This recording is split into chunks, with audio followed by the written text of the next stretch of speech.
নমস্কার। Life uncut চ্যানেলে নতুন একটি পর্ব নিয়ে আপনাদের সকলকে জানাই স্বাগত। আজকে আমাদের আলোচনার বিষয়বস্তু হলো সিদ্ধিদাতা গণেশকে একদন্ত কেন বলা হয়। এর পেছনে নানা কারণ আছে, তবে আজকে আমরা মূল ৩টি কারণ আপনাদের সামনে তুলে ধরব। গণেশের একটি দাঁত ভাঙা কেন, এই নিয়ে নানান কাহিনী উল্লেখিত রয়েছে।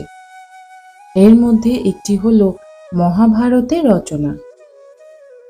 ব্যাসদেবের তপস্যায় তুষ্ট হয়ে মহাভারত লেখার অনুরোধে রাজি হয়েছিলেন গণেশ, কিন্তু শর্ত দিয়েছিলেন একবার লেখা শুরু করলে তিনি থামবেন না।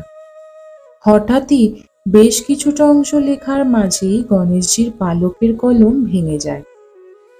কিন্তু সেই সময় কলমের জন্য লেখা আটকে দেয়া বা নতুন কলমের জন্য অপেক্ষা করা, দুটোই করতে গেলে মহাভারত লেখাতে বিঘ্ন ঘটতে পারে। তাই গণেশ ঠাকুর কোনো কিছুর পরোয়া না করেই নিজের শরীরের ক্ষতি করে তার একটি দাঁত ভেঙে দেন। সেটিকেই কলমের মতো ব্যবহার করে মুহূর্ত মাত্র সময় নষ্ট না করে এগিয়ে নিয়ে যান। এই ঘটনা প্রমাণ করেছিল যে তিনি তার প্রতিশ্রুতির প্রতি কতটা নিঃস্বার্থ ও তার অনুগতদের প্রতি তিনি কতটা ত্যাগ করতে পারেন। সেই থেকেই তার নাম দেওয়া হয় একদন্ত। দ্বিতীয় ঘটনাটি হলো পরশুরামের ঘটনা। ত্রেতা যুগে ভগবান বিষ্ণুর অবতার শ্রী পরশুরাম শিবের উপাসনা করে শিবের কাছ থেকে দিব্য পরশু বা কুঠার পান। এর সাহায্যে তিনি যুদ্ধে জয়লাভ করেছিলেন। যুদ্ধে জয়লাভ করার পর তিনি মহাদেব শিবকে কৃতজ্ঞতা জানানোর জন্য কৈলাসের উদ্দেশ্যে রওনা দেন। কিন্তু কৈলাস দ্বারের পাহারায় ছিলেন শ্রী গণেশ।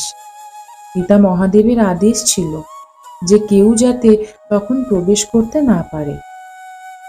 পরশুরাম গণেশের বাধায় ক্রুদ্ধ হয়ে যুদ্ধ শুরু করেন।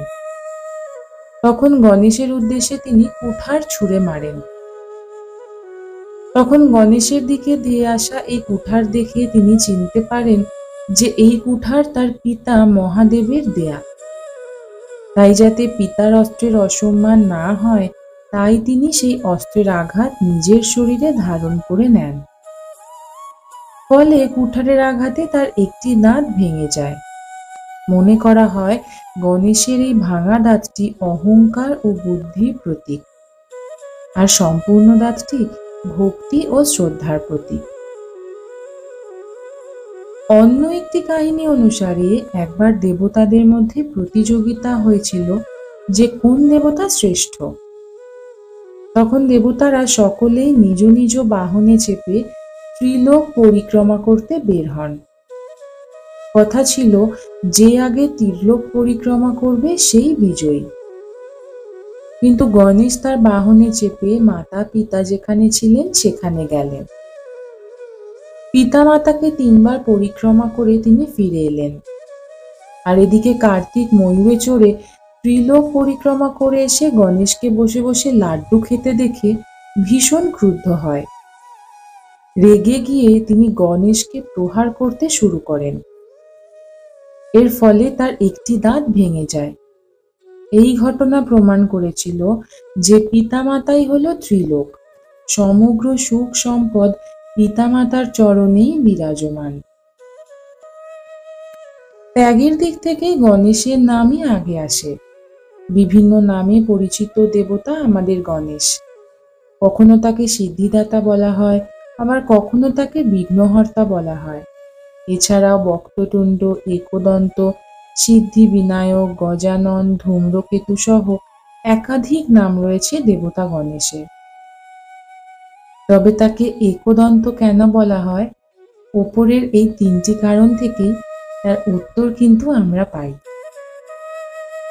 ভিডিওটি ভালো লাগলে অবশ্যই একটি লাইক ও চ্যানেলটিকে সাবস্ক্রাইব করে পাশে থাকার অনুরোধ রইল।